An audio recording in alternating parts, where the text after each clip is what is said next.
Il n'y a rien de plus agréable que de se promener en pleine nature, mais parfois ça se termine très mal. Les gens disparaissent sans laisser de traces. Et si les affaires de disparition dans les espaces sauvages américains vous fascinent comme moi, vous êtes au bon endroit au bon moment parce que je vais vous présenter dans quelques instants 3 affaires complètement insensées après ceci.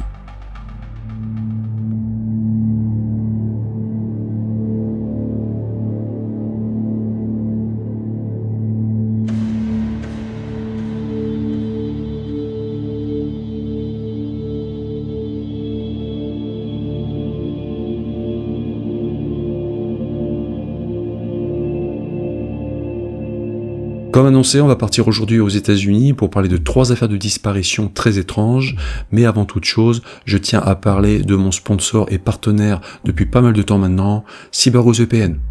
Et je les remercie énormément parce que si je peux continuer à produire régulièrement des vidéos pour vous sur ma chaîne, c'est grâce à CyberGhost VPN.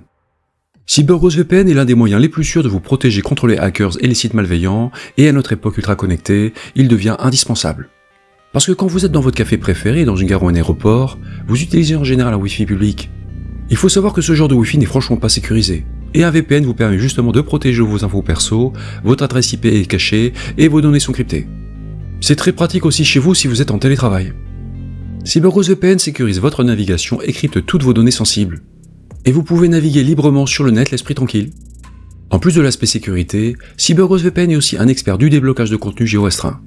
Il s'occupe de tout, des sites web, des vidéos YouTube et débloque plus de 40 services de streaming comme Netflix, Amazon Prime, Hulu et plein d'autres. Et en changeant votre localisation en ligne avec CyberGhost VPN vers la Belgique en seulement 3 clics, vous pouvez accéder aux courses moto et automobiles en français et gratuitement depuis l'échelle locale. Côté plateforme, il est disponible sur Apple, Android, Windows, etc. Et avec un seul abonnement, on peut protéger jusqu'à 7 appareils en même temps, ce qui permet d'en faire profiter ses proches. Plus de 38 millions d'utilisateurs lui font confiance, notamment grâce à sa facilité d'utilisation, et les retours sont très positifs. Il a 5 étoiles rien que sur le site Trustpilot, ce qui en fait l'un des meilleurs VPN du marché. Si vous êtes intéressé par CyberGhost VPN, c'est le moment idéal pour l'essayer parce que je peux vous faire profiter d'une réduction de 83% et 4 mois gratuits, ce qui revient seulement à 2,3 € par mois. Le lien de l'offre est dans la description et dans le premier commentaire épinglé. Et ça n'est pas fini. CyberGhost VPN vous offre une garantie de 45 jours satisfait ou remboursé et un support client français disponible 7 jours sur 7 et 24 heures sur 24. Alors n'attendez plus, profitez-en pour le tester. Partons à Hawthorne, une petite ville de Californie située au sud-ouest de Los Angeles. Hawthorne est essentiellement connu pour avoir eu comme résidence célèbre Marilyn Monroe ou encore le groupe les Beach Boys. Mais à Hawthorne, la plupart des habitants sont des gens simples et anonymes, comme George Penka. En 2011, George Penka a 30 ans, et il vit avec sa mère dans leur modeste maison de Hawthorne. Mesurant 1,78 m pour 109 kg, il a une silhouette plutôt trapue. George semble quelqu'un très proche de sa famille. Il passe beaucoup de temps avec elle et aussi à l'église. Car c'est apparemment un homme très croyant. C'est aussi quelqu'un qui n'a pas l'air d'aimer les activités solitaires. Il adore être entouré et s'implique beaucoup dans les activités paroissiales. À la mi-juin 2011, on n'est plus qu'à quelques jours du début de l'été et le groupe paroissial auquel appartient George organise justement une sortie en pleine nature. Autant le dire franchement, George n'est pas très sportif, ça n'est pas quelqu'un qui fait souvent de la randonnée, il faut dire qu'il est aussi un petit peu en surpoids, mais bon, il est quand même très content de faire cette sortie. Surtout que son groupe paroissial n'a pas prévu d'aller n'importe où. Il a prévu de visiter l'un des plus beaux parcs nationaux américains, Yosemite. Situé en Californie, Yosemite est le parc national le plus visité aux États-Unis. Et c'est sans doute parce qu'il est proche de San Francisco et Los Angeles, qui ne sont qu'à 3 ou 4 heures de route en voiture. Mais Yosemite est très prisé des visiteurs car c'est surtout l'une des plus belles vallées sur Terre. Une vallée qui abrite une nature brute, des cascades vertigineuses et des sommets granitiques impressionnants. Le vendredi 17 juin 2011, George Penka arrive donc dans le parc national de Yosemite avec son groupe paroissial composé de 80 personnes. Ils sont assez nombreux, et arrivé sur place, tout le monde commence à explorer le parc. Mais comme les membres ont tous des profils différents, certains sont plus jeunes, d'autres plus âgés, tous ne font pas le même programme. Et George accompagne lui un groupe d'une vingtaine de personnes qui va faire une randonnée assez réputée, une randonnée sur le sentier des chutes supérieures de Yosemite. D'une longueur légèrement supérieure à 10 km aller-retour, ce sentier mène au sommet de la plus haute cascade d'Amérique du Nord, culminant à 739 mètres au-dessus du fond de la vallée. Cette randonnée, qui s'effectue en totalité en 5-6 heures, est considérée assez difficile. Elle est assez difficile jusqu'au sommet, mais elle en vaut vraiment la peine. parce qu'elle offre des vues à couper le souffle sur la vallée, notamment le célèbre Half Dome. En fin de matinée, ce vendredi, George et son groupe d'église commencent donc son ascension. Et ce jour-là, le temps est très agréable.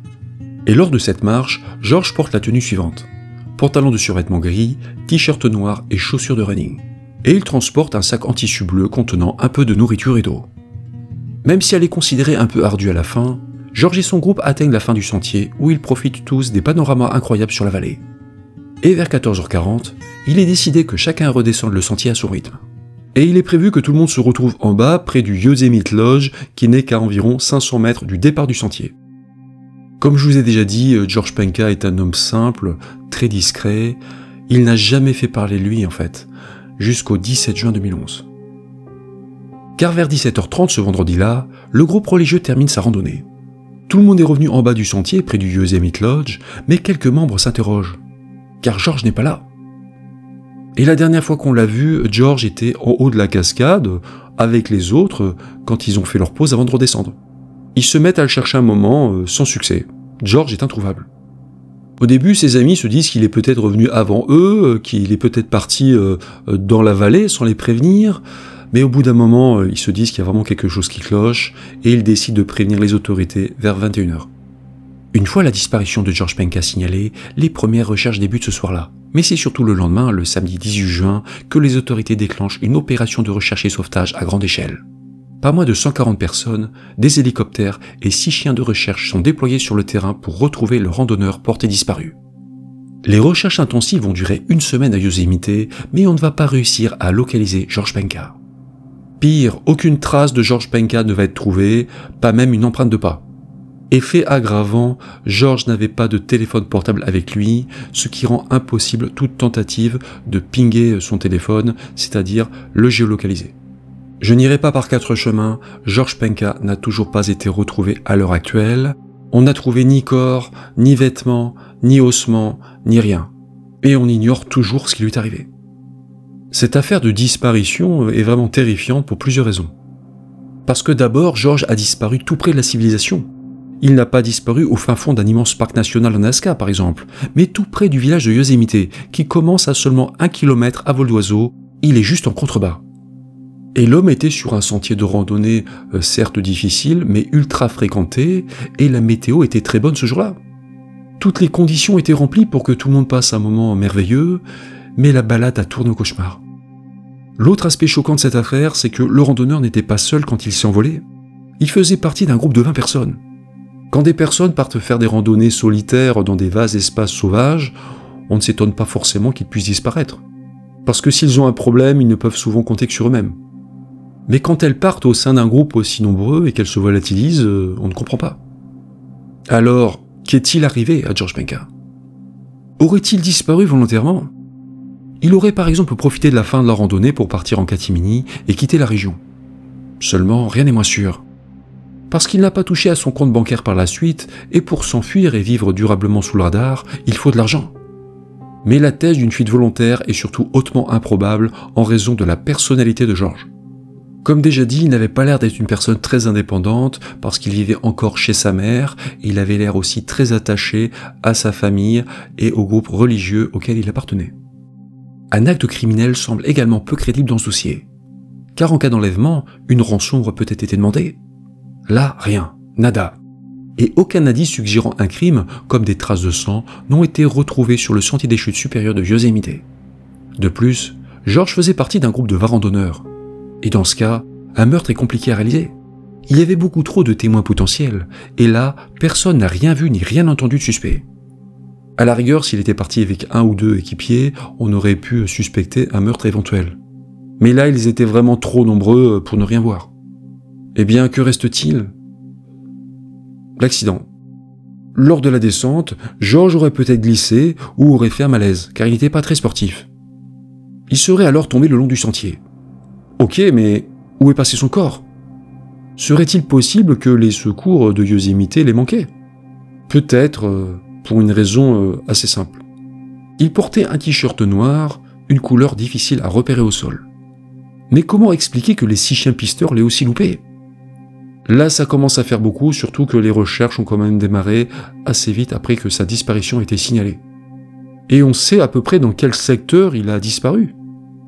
En 2025, 14 ans après les faits, la disparition de George Penka est toujours irrésolue.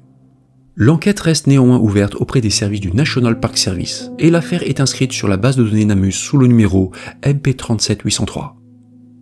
Auprès de beaucoup d'autres. Cette affaire est assez perturbante parce que George Penka avait l'air d'être un bon gars. Un homme qui ne faisait jamais parler de lui, qui avait la foi parce que c'était une personne croyante. D'ailleurs, cette affaire fait penser au cas de Jared Atadero que j'avais présenté sur la chaîne. Un enfant qui avait aussi disparu au cours d'une randonnée dans la nature avec un groupe de religieux. Mais ne stigmatisons pas les personnes croyantes, en fait c'est plus un problème relatif au groupe de personnes en général. Parce que c'est triste à dire, mais plus on est nombreux, moins on veille les uns sur les autres. On peut dire qu'il y a une sorte de dilution de la responsabilité, les gens se sentent moins concernés et ils ont tendance à reporter la responsabilité sur les autres membres du groupe. Comme vous le savez si vous suivez mon travail, ce cas de figure s'est déjà présenté dans d'autres affaires et c'est très malheureux parce que on ne devrait jamais disparaître quand on fait une randonnée de groupe. Mais l'histoire tragique de George Penka, survenue en juin 2011 dans le parc national de Yosemite, nous prouve malheureusement le contraire. L'affaire mystérieuse suivante s'est passée 10 ans après celle de George Penka, presque au jour près, en juin 2021. À l'époque, Daniel Robinson a 24 ans. Cadet d'une famille de 4 enfants, il a grandi à Columbia, en Caroline du Sud. Mesurant 1m73 pour 75 kg, Daniel a une particularité physique. Il lui manque une partie du bras droit en raison d'une malformation congénitale. Mais ça ne l'empêche pas de croquer la vie à pleines dents. Musicien, il adore la vie en plein air et aussi les jeux vidéo. Mais c'est avant tout un jeune homme studieux. Car après avoir obtenu un diplôme d'archéologie à l'université de Charleston en 2019, il a suivi une formation à Tucson et a été embauché par un cabinet d'ingénierie nommé Matrix New World basé à Phoenix. Daniel vit désormais dans l'Arizona et même s'il est très loin de sa famille, qui est à plus de 3200 km, il est toujours en contact permanent avec ses proches. Il appelle très régulièrement son père David, qui est un vétéran de l'armée. David a servi en Afghanistan. Daniel Robinson est un jeune sans histoire, qui n'a jamais eu de problème particulier, mais tout va changer en juin 2021. Avant de poursuivre, je tiens à préciser que toutes les informations que je vais vous donner maintenant proviennent d'un rapport qui sera fait plus tard par la police de Buckeye, un rapport que je me suis procuré. Et on peut considérer que ce rapport est une source d'information a priori fiable.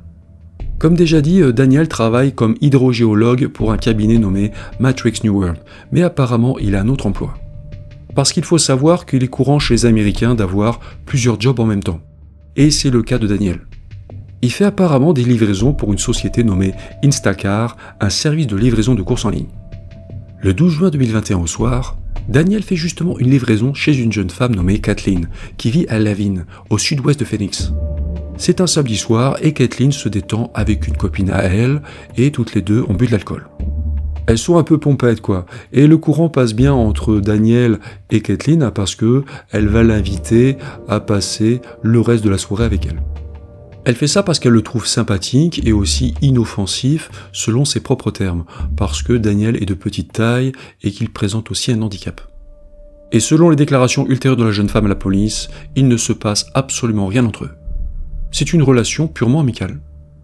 Ils discutent, passent un chouette moment et en fin de soirée, ils échangent tous les deux leur numéro de téléphone. Par la suite, ils vont s'envoyer quelques messages et Kathleen va envoyer à Daniel un podcast à écouter. Un podcast un peu axé développement personnel. Donc comme vous l'avez compris, jusqu'à présent, rien d'anormal ne s'est passé, mais tout va commencer à partir en vrille. Parce que Daniel commence à être un peu collant, un peu intrusif. Et moins d'une semaine plus tard, il va chez Kathleen à l'improviste et lui envoie des SMS lui disant qu'il n'arrête pas de penser à elle, un emoji cœur, et même carrément qu'il l'aime. Daniel a visiblement eu un crush, comme on dit, il a eu un coup de cœur pour cette jeune femme, mais ça n'est pas partagé. Et Kathleen trouve que ça va un peu loin parce qu'elle se rend compte qu'un jour, Daniel est venu juste devant chez elle en son absence parce que il a été filmé par une caméra de vidéosurveillance. Donc là, Kathleen commence à prendre peur et elle se pose des questions qu'on peut comprendre. Elle se demande si Daniel n'est pas un stalker, un harceleur qui pourrait être dangereux. Et vu l'attitude de Daniel, Kathleen va mettre le holà, elle va s'énerver et lui demander de la laisser tranquille par message texto. Elle n'est pas agressive avec lui, mais elle lui dit quand même ça d'un ton très ferme. Et Daniel va lui répondre qu'il comprend la situation, même s'il va quand même mettre des heures à réagir, en envoyant 2 courts messages, ce qui montre qu'il est quand même abattu. Parce qu'il avait eu un énorme coup de cœur pour cette jeune femme, et il s'était de toute évidence fait des idées. Et là, il vient de se prendre un énorme vent, il vient de se faire rejeter, même avec les formes, le résultat est le même, et il doit certainement avoir le moral dans les chaussettes. Daniel Robinson n'est pas le premier et ne sera pas le dernier à connaître une déception amoureuse, mais cet incident n'est certainement pas anodin parce que, moins de 24 heures après son dernier message à Kathleen, son destin va basculer d'une manière étrange. Le 23 juin 2021, Daniel Robinson, qui travaille en tant que hydrogéologue pour Matrix New World, se rend sur un chantier en plein désert, à l'ouest de Phoenix. Un site très isolé situé près de Sun Valley Parkway et Cactus Road. Daniel arrive sur place à bord de sa voiture, une Jeep Renegade de 2017. Et il retrouve là-bas un technicien de pompage nommé Kenneth Elliott, qui travaille pour une autre entreprise. Les 2 hommes qui ne se sont jamais encore rencontrés doivent évaluer un site de forage. Daniel arrive donc sur place vers 9h30 et la météo n'est pas très bonne, le temps est pluvieux. Il commence à échanger avec Kenneth et au bout de quelques minutes, ce dernier se rend compte que quelque chose ne tourne pas très rond chez Daniel. Parce qu'il dit des choses un peu absurdes sans rapport avec leur travail. Il dit par exemple à Kenneth s'il veut aller se reposer. Il lui demande s'il veut aller se reposer à Phoenix. Ses propos sont étonnants comme son comportement, parce qu'il semble regarder dans le lointain, les yeux dans le vague, sans rien fixer de particulier. Kenneth, à un moment donné, se demande même si Daniel n'a pas, par exemple, fumé de substances illicites. Et il va regarder ses pupilles et se rendre compte qu'elles ne sont pas dilatées. Il n'a pas l'air d'avoir fumé, mais il n'a pas l'air non plus dans son état normal. Et même si Kenneth n'a jamais encore rencontré Daniel, il ne peut pas s'empêcher de penser qu'il y a vraiment quelque chose qui cloche chez lui. À un moment, Kenneth est en train de consulter une application météo sur son smartphone, et là il voit que Daniel lui fait signe de la main, lui dit au revoir, va vers sa voiture, monte à bord, démarre, et part sans rien dire sur la route en terre. Il quitte le chantier comme ça, sans lui donner d'explication. Il est 9h45, c'est-à-dire que Daniel n'est resté que 15 minutes sur place, et là, il part sans raison. Donc là, Kenneth le regarde partir, un peu éberlué. Kenneth appelle alors Steve, le superviseur de Daniel, pour l'informer de la situation. Et là, ils se disent que peut-être que Daniel a été souffrant, voilà pourquoi il est rentré chez lui se reposer, et qu'il va sans doute prévenir son employeur. Seulement il ne le fera pas. L'employeur, comme tous les proches de Daniel, ne recevront plus aucune nouvelle de sa part. Le jeune homme ne donnera plus aucun signe de vie à quiconque et ne répondra plus à aucun appel ou message. Daniel Robinson s'est comme volatilisé. Vers 15h cet après-midi-là, Kenneth, qui était resté sur le chantier de forage, termine son travail. Et là, il apprend que Daniel n'a toujours pas prévenu son employeur. Et ce silence l'inquiète un peu, mais bon, il a fini son travail et il repart. Il quitte le chantier sur la route en terre pour rentrer à Phoenix. Et pour revenir en ville, il doit rejoindre la route Sun Valley Parkway. Vous voyez ça sur la carte. Il part donc vers le sud et tourne ensuite vers l'est, à cette intersection. Et à cette fameuse intersection, il s'arrête et il remarque qu'il y a des traces de pneus sur la terre humide. Elle est humide parce qu'il a plu. Et ces traces de pneus, qui sont celles de la Jeep de Daniel, ne partent pas vers l'est, vers la ville. Elles partent vers l'ouest, en direction du désert. Selon toute apparence, Daniel Robinson est parti vers une zone désertique, à l'opposé de la route qui devait le ramener en ville. Kenneth, qui est assez observateur, s'est rendu compte que Daniel s'est peut-être trompé de route, qu'il s'est peut-être perdu, et il décide d'aller voir. Il part dans la même direction, cherche Daniel un moment, mais bon, il n'arrive pas à le trouver, et il décide de rentrer chez lui. Comme déjà dit, Daniel était très proche de son père David, il s'appelait très souvent, et le soir même, David, qui n'arrive pas à le joindre, signale la disparition de son fils aux autorités locales. Le département de la police de Buckeye ouvre aussitôt une enquête parce que le chantier où Daniel a été vu pour la dernière fois est situé dans sa juridiction. Bien entendu, des officiers vont se rendre sur place pour faire des recherches au sol, mais ces recherches seront infructueuses et Daniel va être inscrit dans la base de données nationale des personnes disparues, NCIC. Les jours suivants, les recherches continuent sur le terrain et le 25 juin, 2 jours après la disparition, un hélicoptère survole la zone. Les recherches vont continuer jusque début juillet avec de nouvelles recherches terrestres et aériennes qui resteront encore vaines. En parallèle des recherches, les forces de l'ordre font les vérifications habituelles. Ils font une réquisition auprès de l'opérateur téléphonique de Daniel, mais ne parviennent pas à géolocaliser son téléphone. Et ils vont aussi bien entendu vérifier son appartement. Mort d'angoisse, des membres de la famille de Daniel, son père David en tête, viennent sur place en Arizona. La police de Buckeye les interroge pour connaître l'état d'esprit de Daniel au moment de sa disparition. Et là, tout le monde va être catégorique. Même si Daniel n'était pas connu pour avoir de maladies ou de problèmes mentaux, tous ses collègues, ses proches et même son père vont affirmer que le jeune homme agissait bizarrement ces derniers temps. Toutes ses pensées étaient accaparées par Kathleen, la femme qu'il aimait. Et à l'entendre, il avait même une relation avec elle. Il s'en était même confié longuement à son père David au téléphone. Seulement, il n'en était rien. Il s'était fait un film. Et mis à part cet incident récent, il n'y avait vraiment rien d'important à signaler. Mentionnons tout de même que dans le rapport de la police de Buckeye, il est indiqué que le père, comme l'une des sœurs de Daniel, a déclaré qu'il fumait de la marijuana. Mais la fréquence et le niveau de sa consommation n'ont pas été précisés. Par la suite, les jours filent, sans avancée notable dans l'affaire, jusqu'au 19 juillet 2021.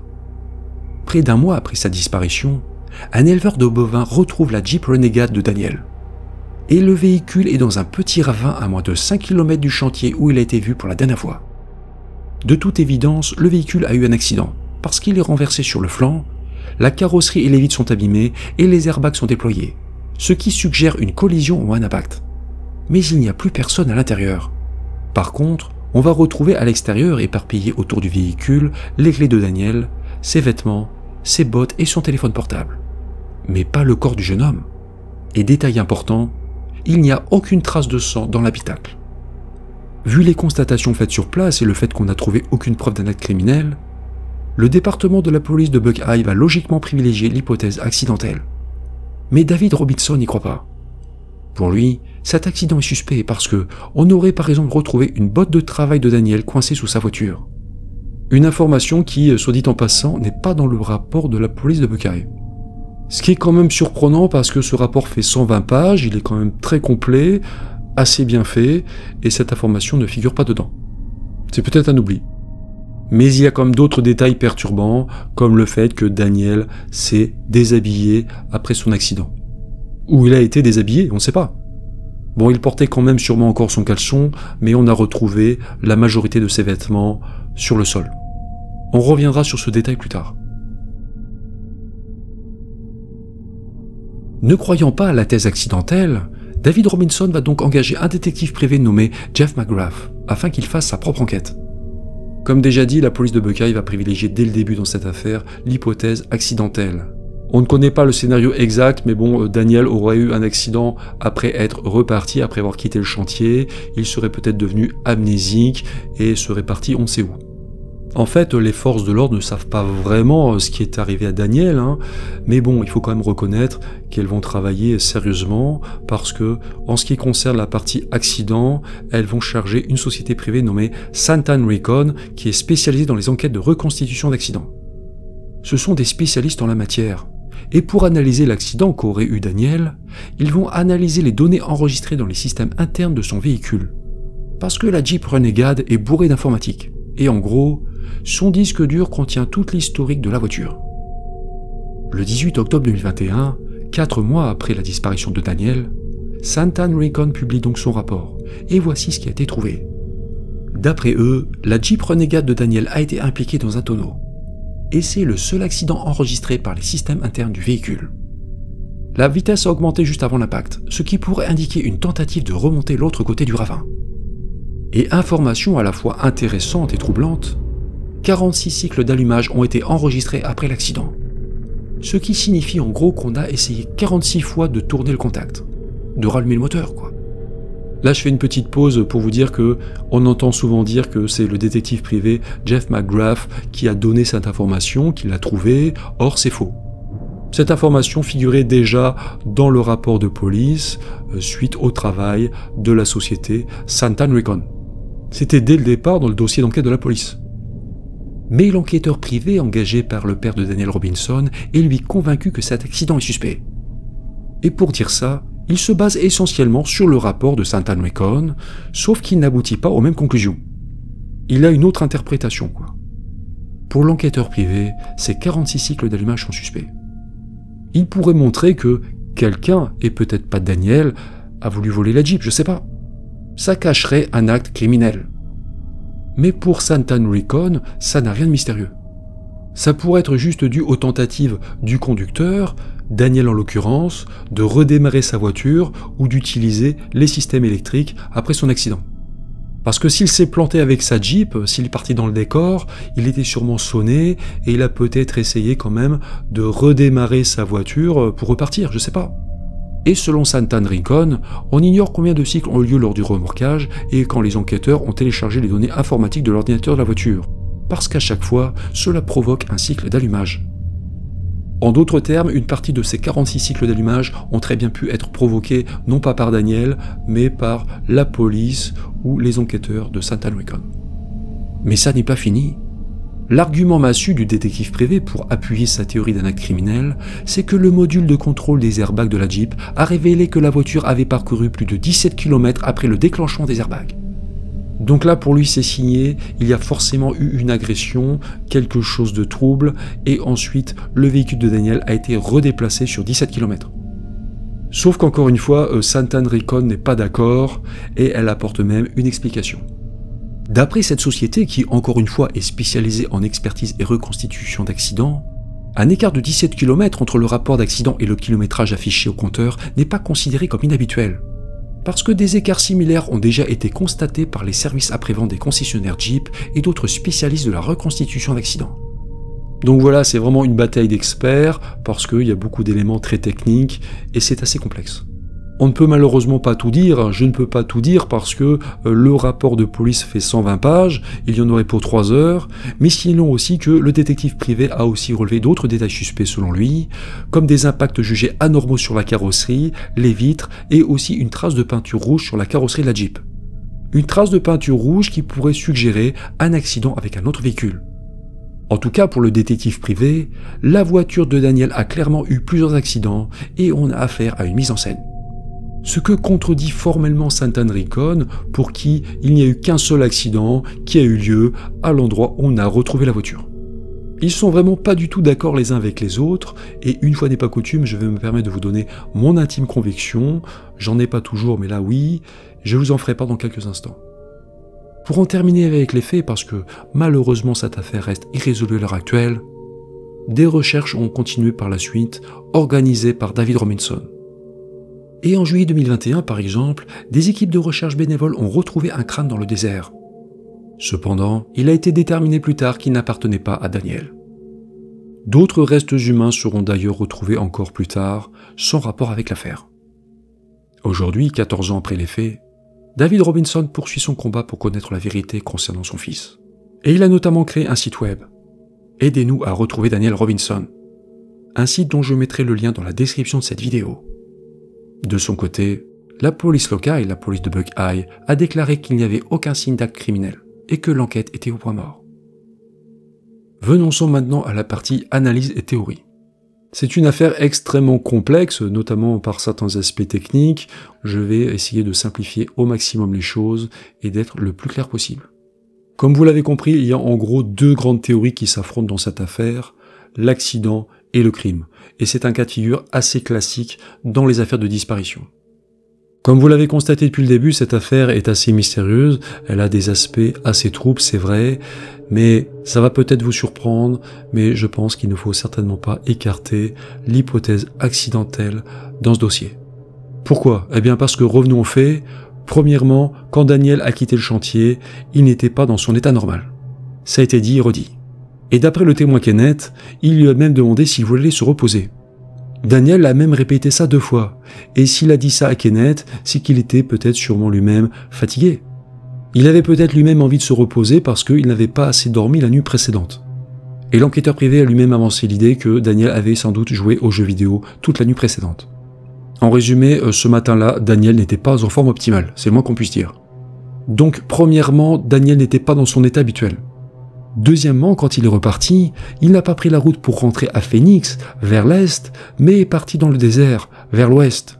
Et quand on regarde la carte, on se rend compte qu'il est parti grosso modo dans la direction où on a retrouvé sa voiture. Et comme il n'avait pas les idées très claires, c'est un fait, il a très bien pu se planter en voiture tout seul.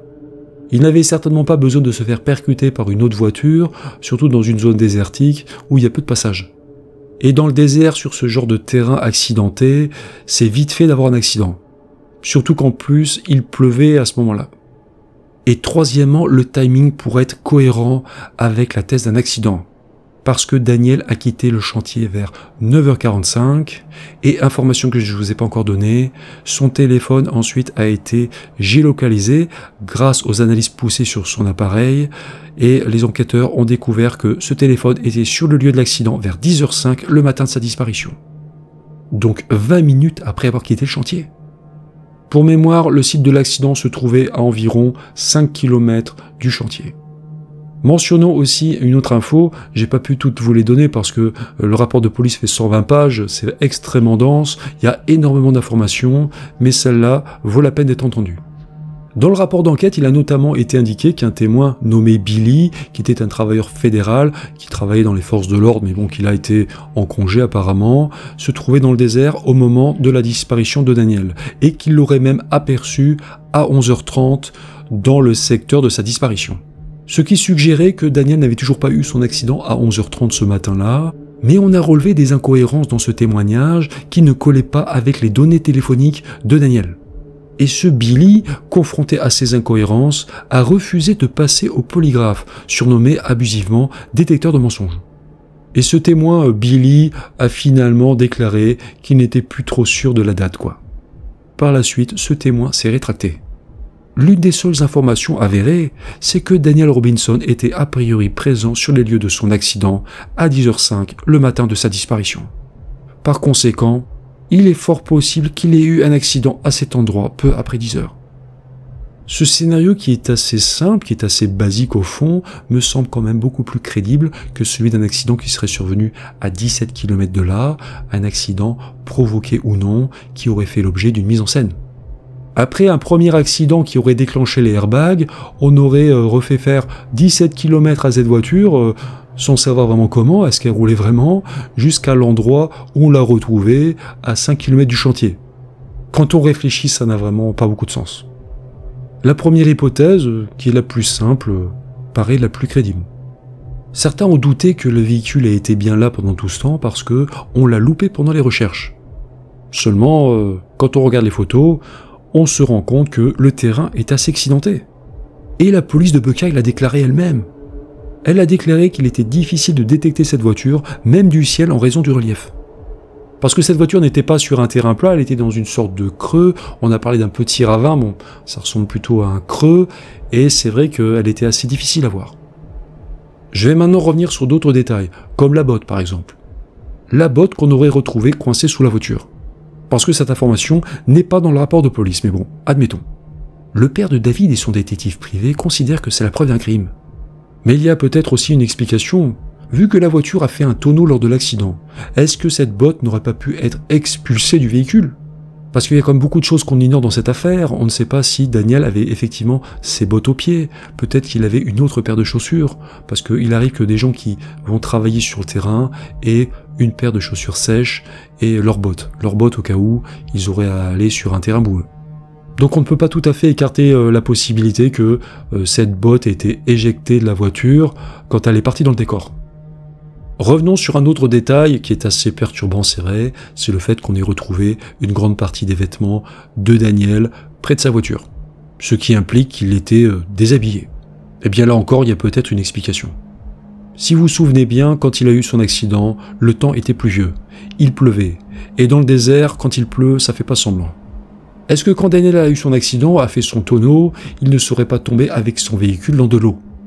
Parce que certaines personnes qui travaillent dans le désert ont témoigné pour dire que il pouvait y avoir des crues subites dans le désert et peut-être que la Jeep de Daniel est tombée dans un endroit où il y avait de l'eau là. Il y avait peut-être de l'eau qui ruisselait au moment de l'accident. Et peut-être que quand Daniel a réussi à s'extraire enfin de sa voiture, ses vêtements étaient tout trempés.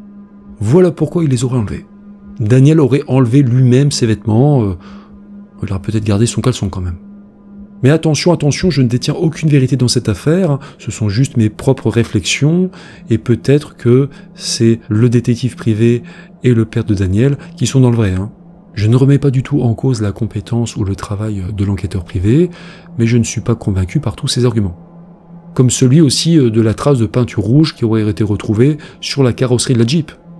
D'après l'enquêteur privé, ça pourrait suggérer encore une fois un acte criminel, comme quoi la voiture de Daniel aurait été percutée par un autre véhicule. Sauf que moi j'ai envie de dire que cette trace rouge ne prouve rien, parce que on ne sait pas à quel moment elle a été faite. Si ça se trouve, elle remontait à plusieurs mois avant la disparition de Daniel.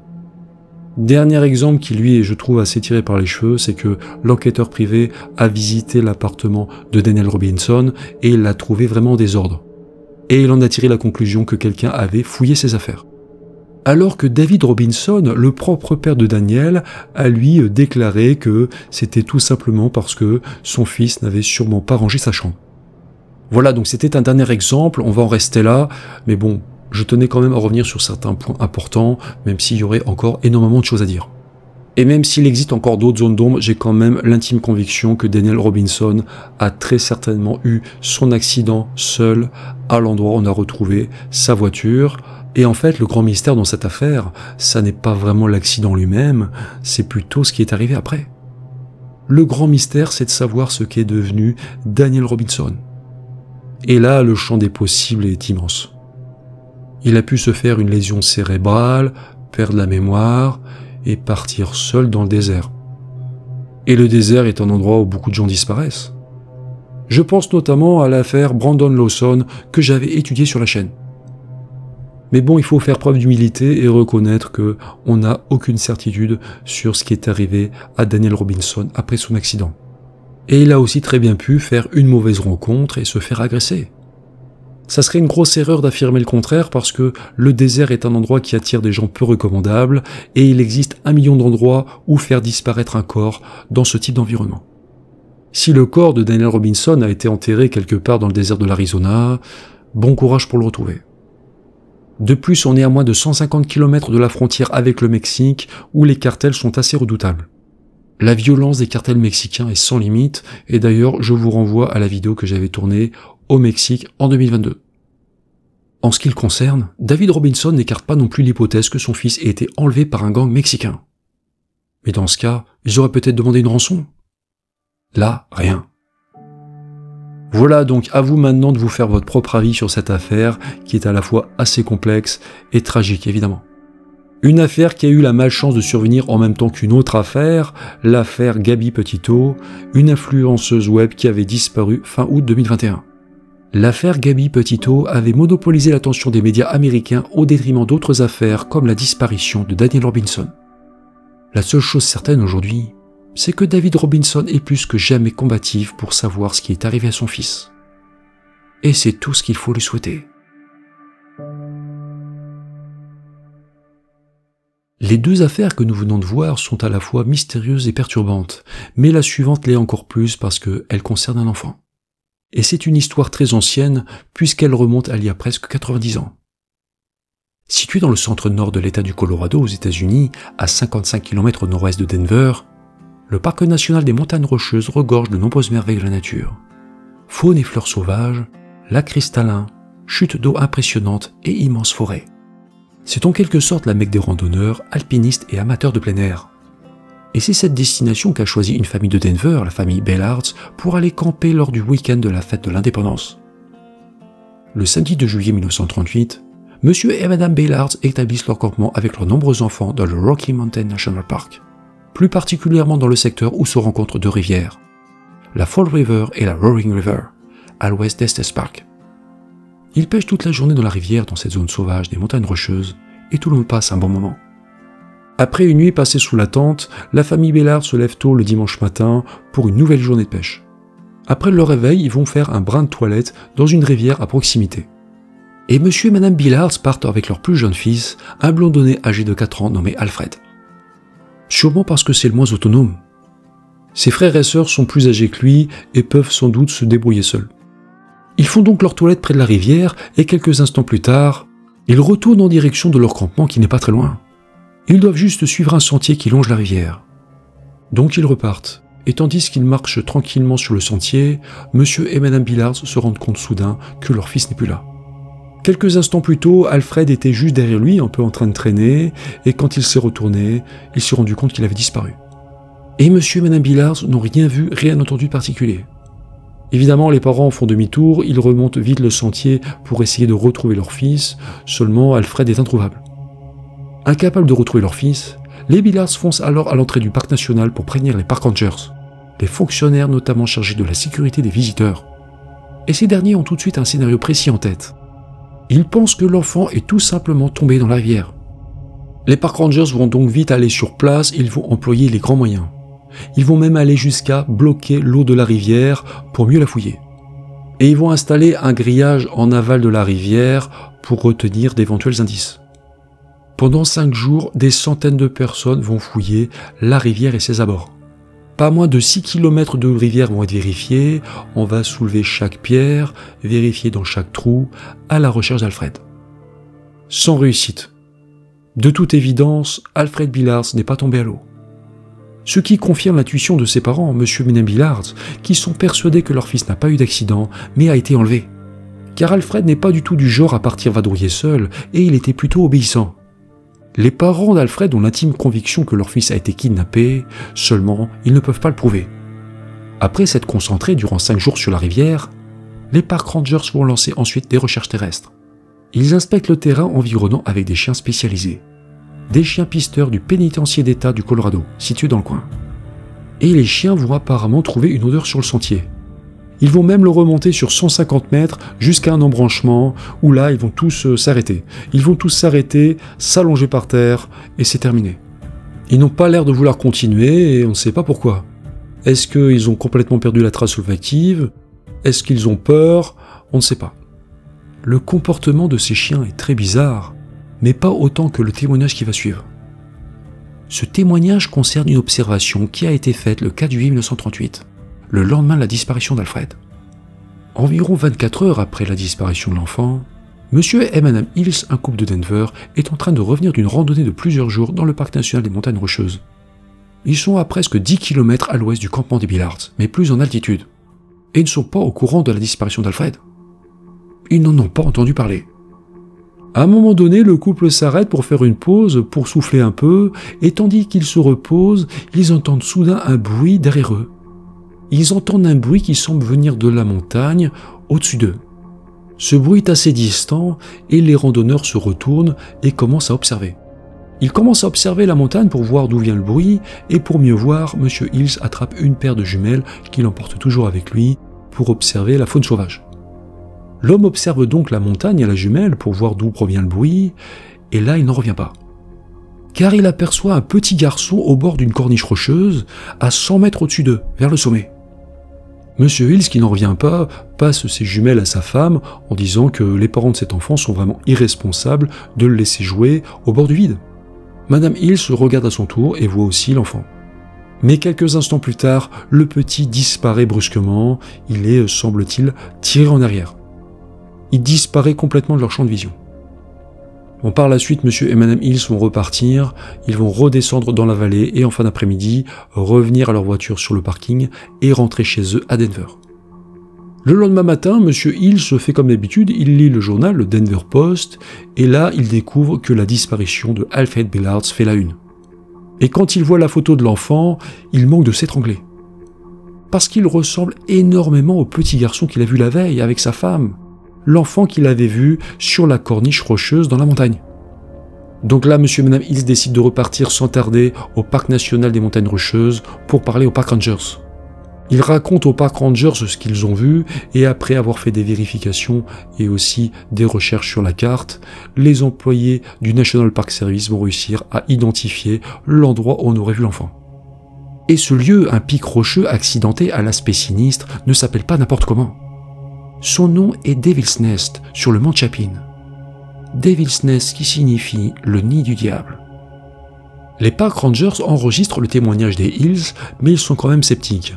Ils ont d'énormes doutes parce que pour eux, il est rigoureusement impossible qu'un enfant de 4 ans ait pu escalader seul la pente jusqu'à Devil's Nest. Et ils vont même suspecter le couple d'avoir joué un rôle dans la disparition d'Alfred. Ce qui est quand même un comble parce qu'ils voulaient juste aider, seulement on sait que les pervers manipulateurs existent. Pour lever les doutes, les Park Rangers vont interroger séparément Monsieur et Madame Hills qui vont leur répéter la même chose. Ils sont de bonne foi et seront finalement blanchis de tout soupçon. Après ces vérifications, une équipe de Rangers part bien sûr à Devil's Nest pour vérifier les lieux. Et ils vont mettre 1 journée et demie pour atteindre la corniche où aurait été vu l'enfant disparu. L'endroit est tellement difficile d'accès qu'ils sont parfois contraints d'utiliser des cordes et des mousquetons. Arrivés sur place, ils constatent qu'il n'y a pas un chat. Alfred n'est pas là. Et ne voulant rien laisser au hasard, ils vont quand même ratisser le secteur pendant 2 jours, en vain. Ils ne trouvent rien. Depuis le début, Monsieur et Madame Billard sont convaincus que leur fils a été kidnappé, et devant leur insistance, le FBI va même intervenir. Et on va retrouver un indice potentiel dans une cabane abandonnée du parc. Un morceau de bandage souillé. Il se trouve qu'Alfred, au moment de sa disparition, avait aussi un bandage. C'est sa mère qui l'avait fait parce qu'il avait une ampoule au pied. La police fédérale va donc mener des analyses médico-légales sur ce bandage qui ne seront pas concluantes. On ne sait pas si ce bandage appartenait à Alfred ou non. Et les forces de l'ordre vont vérifier d'autres pistes. Une témoin pense avoir par exemple vu Alfred dans le Nebraska, un état voisin du Colorado. L'enfant était en train de marcher au bord d'une route avec un homme mystérieux. Ce qui n'est pas impossible dans la mesure où la frontière du Nebraska n'est qu'à environ 320 km à l'ouest du lieu de la disparition d'Alfred. Mais après vérification, ce témoignage ne donnera rien. Il faut dire qu'Alfred ressemblait à n'importe quel autre enfant blond de son âge, et si ça se trouve, ça n'était pas lui. En conclusion, Alfred Billard n'a jamais été retrouvé, et pour les autorités, l'enfant a péri dans un accident. C'est le premier cas de noyade officiellement recensé dans le parc national des Montagnes Rocheuses. Le petit problème, c'est qu'on n'a jamais retrouvé son corps dans la rivière. Même si l'enquête est close depuis longtemps, on peut dire que la disparition d'Alfred Billard reste non élucidée à ce jour. Alors, que lui est-il arrivé ? Eh bien, c'est difficile de répondre à cette question. En ce qui concerne l'observation faite par Monsieur et Madame Hills, elle est assez déroutante. Parce qu'est-il vraiment possible que Alfred, qui n'avait que 4 ans, ait fait 10 km à pied et escaladé seul un sommet montagneux jusqu'à Devil's Nest ? D'un point de vue physique, on peut en douter, mais aussi il faut se poser la question de savoir pourquoi il aurait fait une chose pareille. Quand on réfléchit, ça n'a aucun sens, parce que un enfant en bas âge qui est seul livré à lui-même ne va sûrement pas se lancer dans une épreuve physique aussi épuisante. Et même en admettant que Alfred a été enlevé, qu'il était kidnappé, ce qui reste encore à être prouvé parce que il a été pris sous le nez de ses parents, sans un bruit, pourquoi est-ce que son kidnappeur l'aurait emmené en haut d'une montagne ? C'est plutôt absurde parce qu'en général, les prédateurs emmènent leurs victimes très vite, très très loin du lieu de leur enlèvement, ou alors ils les agressent et ils cachent leur corps assez vite quelque part dans la nature. Ils les emmènent assez rarement faire de l'escalade. Mais bon, d'autres scénarios sont aussi possibles, comme par exemple celui d'un accident camouflé en disparition. Pour finir, signalons qu'Alfred Billard aurait été vu pour la dernière fois dans un lieu nommé Devil's Nest, qui signifie le nid du diable. Et comme on l'a déjà vu dans le passé, ce n'est pas la première fois que des disparitions ou des événements assez graves surviennent dans des lieux au nom diabolique. Et il faut se demander pour quelles raisons on a donné ces noms à ces lieux. Leur a-t-on donné ces noms faisant référence au diable, au mal, parce qu'ils sont tout simplement dangereux? Les a-t-on baptisés de cette façon parce qu'ils ont une apparence sinistre? Car c'est vrai que Devil's Nest a un aspect assez lugubre. Ou alors on a baptisé ces lieux pour une autre raison, une raison qui remonte à des siècles et des siècles. Mais on manque d'informations à ce sujet, malheureusement. Depuis presque 90 ans, la disparition d'Alfred Billard dans le parc national des Montagnes Rocheuses reste une énigme totale. Elle demeure une énigme fascinante qui a encore de beaux jours devant elle.